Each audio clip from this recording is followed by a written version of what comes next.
بسم اللہ الرحمن الرحیم۔ السلام علیکم۔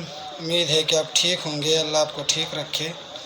میں ہوں آصف اقبال احساس اور آپ دیکھ رہے ہیں اور سن رہے ہیں اردو دان۔ جیسے کہ آپ کے علم میں ہیں کہ پچھلے لیکچر میں ہم نے میر تقی میر کا جو غزل ہے جماعت نہم میں بھی ہیں اور جماعت 11ویں جماعت میں بھی ہیں، اس کے کچھ اشعار ہم پڑھ چکے تھے، کچھ کی شرح باقی تھی۔ آج ہم شعر نمبر 6 جو ہے اس کی شرح کرنے کی کوشش کرتے ہیں۔ میرے خیال میں 5 تک ہم کر چکے تھے، تو آ جاتے ہیں شعر نمبر 6 تک، اور شعر نمبر 6 میں ہم جو ہے آج دیکھیں گے کہ میر صاحب جو ہے وہ کیا کہنا چاہتے ہیں اور کیا کہتے ہیں۔ تو شعر نمبر 6 ہیں: دکھائی دیے یوں کہ بے خود کیا، ہمیں آپ سے بھی جدا کر چلے۔ یہ شعر ہیں۔ بے خود کا مطلب ہوتا ہے یا معنی ہوتے ہیں بے ہوش یا مدہوش۔ اس میں اور کوئی مشکل لفظ نہیں ہے جس کے میں معنی لکھوں۔ حوالے شعر ہیں، شاعر کا نام میر تقی میر ہیں، صنف جو ہے وہ غزل ہیں، ماخذ جو ہے وہ انتخاب کلام میر ہیں۔ اچھا، شرح میں اب میر صاحب کیا کہتے ہیں، شرح تو ہم کریں گے کہ اس شعر میں میر جو ہے وہ کہنا کیا چاہتے ہیں۔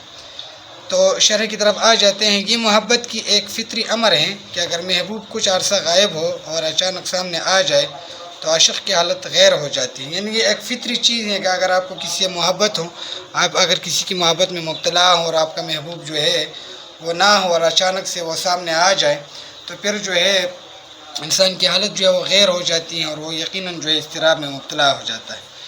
میر نے بھی اس شعر میں یہی کیفیت بیان کی ہے کہ محبوب ہمیشہ ہم سے دور رہتا ہے اور میں اس کے ہجر کی آگ میں جلتا رہتا ہوں۔ یعنی میر بھی یہی بیان کرنا چاہتے ہیں، جیسے کہ پہلے مصرع دیا کہ دکھائی دیے یوں کہ بے خود کیا، تو اس میں یہی کیفیت بیان کی گئی ہے کہ میں ہمیشہ اپنے محبوب کی جدائی میں جلتا رہتا ہوں، اس کی ہجر کی آگ میں جلتا رہتا ہوں اور اس کی وصل کے لیے میں ہمیشہ تڑپتا رہتا ہوں۔ میں چاہتا ہوں کہ میرا محبوب میرے ساتھ ہو اور اس کی وصل کے لیے تڑپتا رہتا ہے۔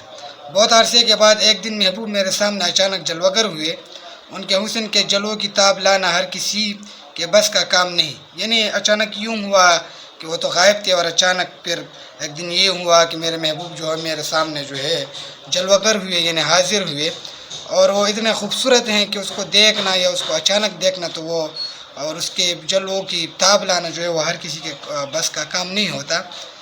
ہمارا محبوب جب بھی ہمیں نظر آیا تو اس کی خوبصورتی نے ہمیں بے چین کر دیا۔ یعنی جب میں نے اپنے محبوب کو دیکھا اور وہ ہمیں نظر آیا تو کیا ہوا کہ میں بے چین ہوا، میں اضطراب میں مبتلا ہوا اور میں جو ہے میری حالت جو ہے وہ غیر ہو گئی، میں اور بے چین ہو گیا اور ہم بے خود ہو کر اپنے حواس کھو بیٹھے۔ یہاں بے خود ان معنوں میں استعمال نہیں ہو جس کو ہم کہتے ہیں کہ وہ جو ہے بے خود ہو کے گر پڑا۔ یعنی بے خود کا یہاں جو معنی ہے وہ ہے اپنے حواس میں نہ رہنا، یعنی میں اپنے حواس میں نہیں تھا، ٹھیک، اور میں اپنے حواس جو ہے وہ کھو بیٹھا۔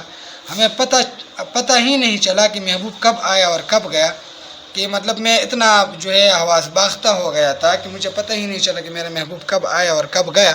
یعنی اس کے وہ اتنا خوبصورت ہیں اور اس کی دلکشی، اس کی خوبصورتی اتنی ہے کہ میں بہت زیادہ اضطراب میں مبتلا ہوا اور جو ہے میں جو ہے مدہوش ہوا۔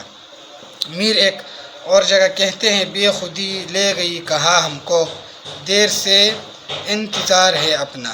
یہ ایک اور جگہ جو ہے میر کہتے ہیں کہ بے خودی کہاں لے گئی ہم کو، بے خودی لے گئی کہاں ہم کو، دیر سے انتظار ہے اپنا۔ یعنی میں بے خود ہوں اور میں کافی دیر سے اپنا انتظار کروں۔ تو اس شعر کا اس کا مرکزی خیال جو ہے تقریباً جو ہے مل جاتا ہے۔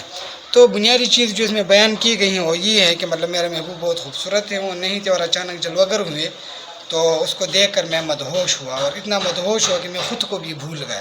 تو امید ہے کہ یہاں تک آپ کو سمجھ آ گیا ہوگا۔ اگلے لیکچر میں انشاءاللہ دوبارہ آپ سے ملاقات ہوگی۔ جہاں کہیں مسئلہ ہو تو آپ کمنٹس میں پوچھ سکتے ہیں، اور یہ بھی ضروری نہیں ہے کہ جو شرح میں نے کیا ہے وہ مستند ہے۔